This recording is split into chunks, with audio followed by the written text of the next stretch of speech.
Smoke. Welcome back. Our good friend Ryan Andrade from RotoWire.com. And Ryan, when you heard the news last, I guess it was Wednesday or Thursday, that Dan Hurley was going to go and interview at the Lakers, did you think he was gone?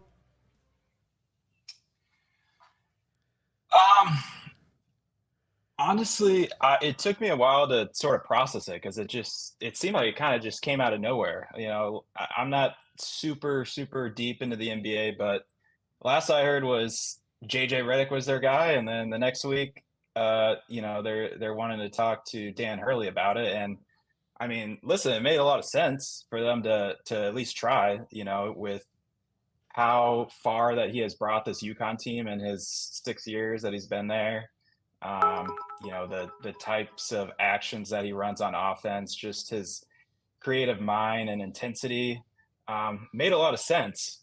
But it definitely caught me off guard a little bit. And after processing a little bit, I just never really saw him leaving. I think I thought about it this way. I thought about it, if it's January 20th and he's out here trying to coach, LeBron and Anthony Davis, and they're not seeing eye to eye like that.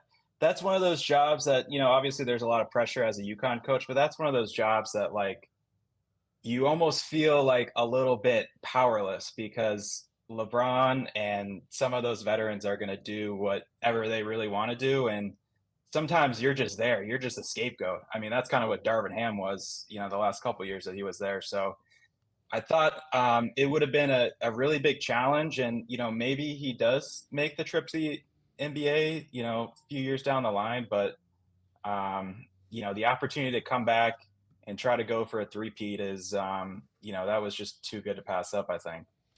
Ryan, there's been a lot of talk, especially in this era that we're in now, about the trials and tribulations of college coaching and just college athletics in general. A lot of talk about, coaches maybe getting tired of having to deal with NIL and recruiting and all these things, and that the pro job is actually less stressful and more relaxing at this point in time.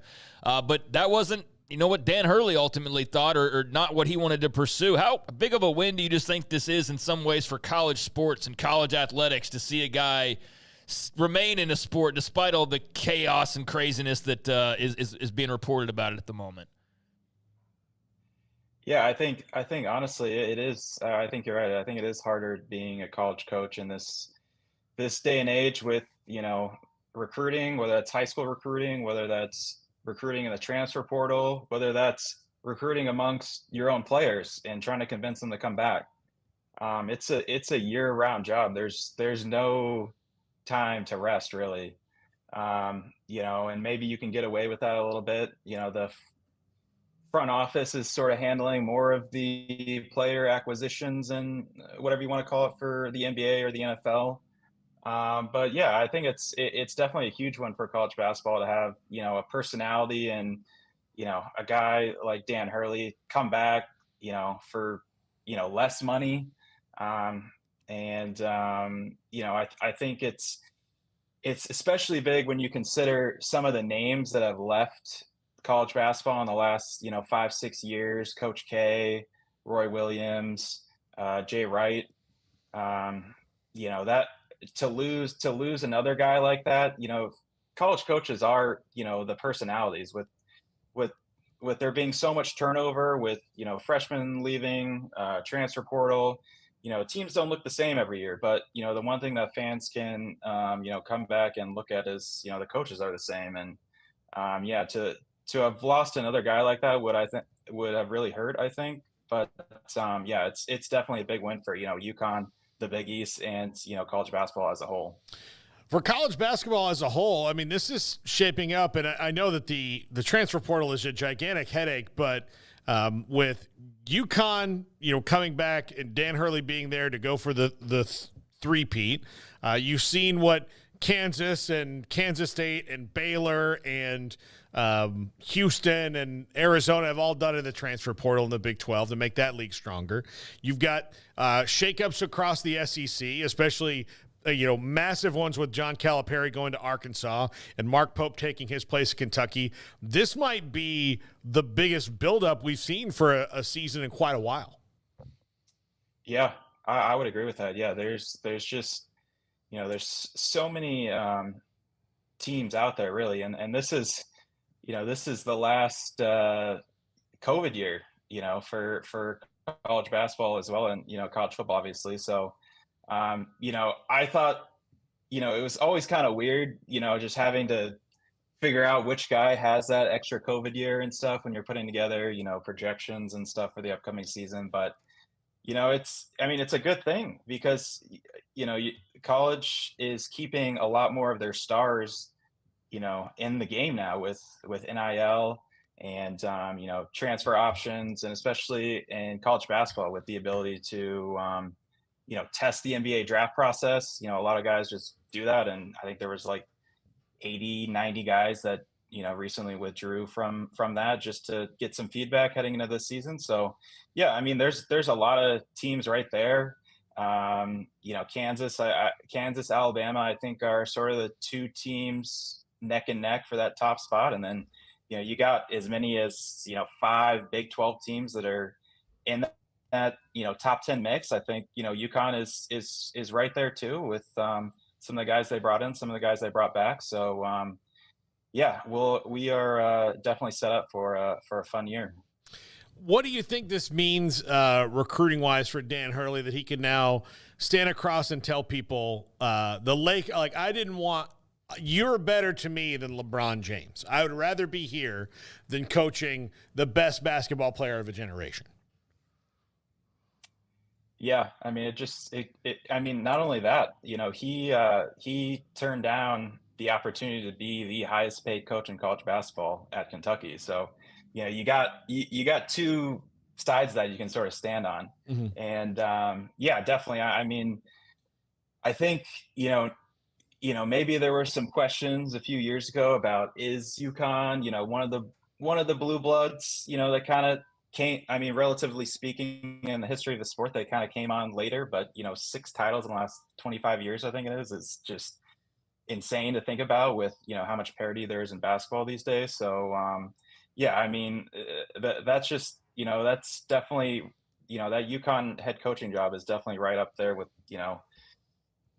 Kentucky, Kansas, North Carolina, Duke. It's got to be somewhere in that class, UCLA, so, yeah, it'll be interesting to see, because I'm not necessarily sure that, his classes over the last, couple years, it hasn't quite been at, the top tier like some of these other teams, but with the commitment he's made, and for guys to know that he's going to be there long term, definitely has to give them confidence, and especially when you see them, the way they play out on the court and stuff like that. So yeah, it'll be fun to watch this year.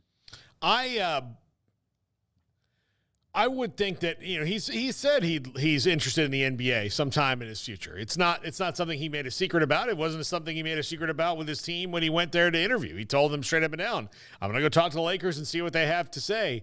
I would say, though, the more fit for his coaching style and personality would be a young team on the rise, not the Lakers desperately trying to get one last title before their veterans all retire. Yeah. No, that was my same thinking too. He's only 51. He's got if he wants to make that leap to the NBA, I think there's a path where he could do that eventually, and I think quite honestly there'd be a better fit. I don't necessarily think LA doesn't really scream Dan Hurley to me, to be honest. So definitely that I think would be interesting. I think if he could get a team that's young, that he can develop, that he has, not necessarily such a short leash like I think he would with, the Lakers, and him to expect to contend for a title right away. I don't think that's necessarily the best option for any, sort of college coach to make that type of leap. We've seen some in recent years that have had, not, the success rate from, college coaches going to the NBA hasn't been all that great over the last 20 years, I would say. So, I mean, maybe one day, I've heard that, obviously he was projected to be, I think, like top 5 or 6 in terms of, money per year. I think it was 6 years, 70 million, which I mean, that sounds like a NFL safety or a linebacker or something like that.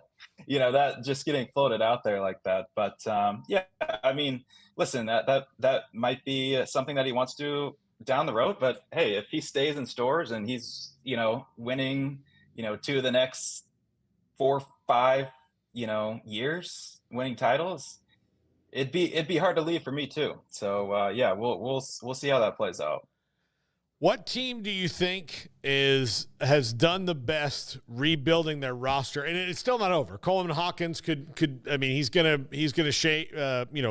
change the atmosphere on that as well. Wherever he decides to go, there's still a couple. But which team do you think, now that the draft process is over, has really set themselves up well to surprise and make a jump? Yeah, I mean, it's tough to not say like a team like Arkansas or somebody like that. That's kind of an easy one just because basically they took, the roster, a lot of the players from Kentucky and the recruiting class over there.